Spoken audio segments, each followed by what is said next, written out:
Assalamualaikum warahmatullahi wabarakatuh, Sobat Tani. Sehat selalu, sukses terus buat kita semua. Oke teman-teman, di video kali ini saya akan bahas seputar pertumbuhan tanaman pisang. Nah, jadi selain dari media tanam, kemudian cara perawatan dan juga pemupukan, bibit pisang pun harus kita perhatikan ya, karena akan sangat berpengaruh sekali terhadap pertumbuhan tanaman pisangnya. Oke, kita langsung saja lihat kondisi pertumbuhan bibit pisangnya. Oke Sobat Tani, di depan kita ini sudah ada bibit pisang yang istilahnya itu kurang bagus teman-teman pertumbuhannya. Padahal ini ditanam di media yang sama, dilakukan perawatan yang sama juga, dan juga dilakukan atau diberikan pupuk yang sama, namun pertumbuhannya ini tetap kurang bagus teman-teman. Berarti ini kendalanya ada di bibit pisangnya. Nah, jadi bibit yang berkualitas itu sangat berpengaruh sekali terhadap pertumbuhan pohon pisang itu sendiri. Nah, jadi untuk bibit pisang ini dari segi pertumbuhannya kurang bagus, kemudian batang pohonnya pun juga kecil ya, tidak seperti yang lain. Kemudian dari daunnya pun juga kurang begitu lebar. Jadi otomatis ini kendalanya ada di bibit. Nah, sekarang saya akan tunjukin perbedaan bibit pisangnya yang berkualitas. Nah, ini kan yang tidak berkualitas, teman-teman. Oke, saya akan tunjukin bibit pisang yang istilahnya itu pertumbuhannya pesat. Oke Sobat Tani, jadi ini dia ya tanaman atau bibit pisang yang istilahnya itu bagus.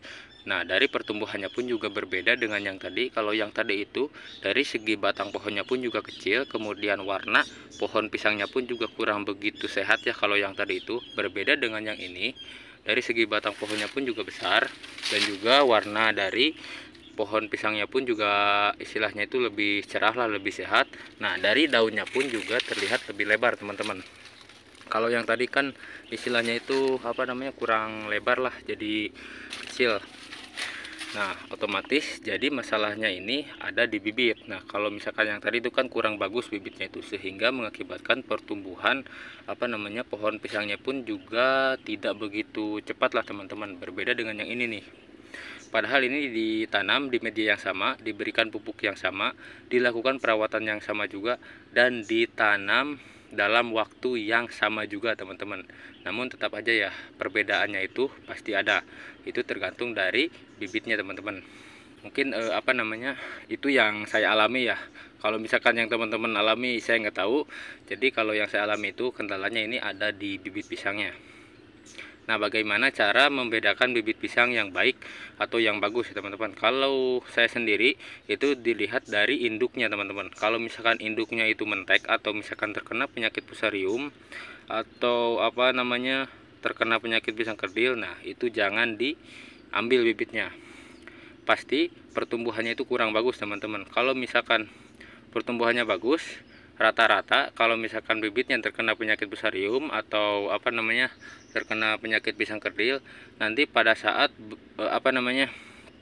aduh capek teman-teman, maaf nih. Nah, jadi pada saat usia vegetatif atau sudah memasuki fase generatif, jadi pisangnya itu mentek juga teman-teman, atau terkena penyakit pisang kerdil atau terkena fusarium lah. Jadi disyaratkan buat teman-teman lihat dulu induknya teman-teman.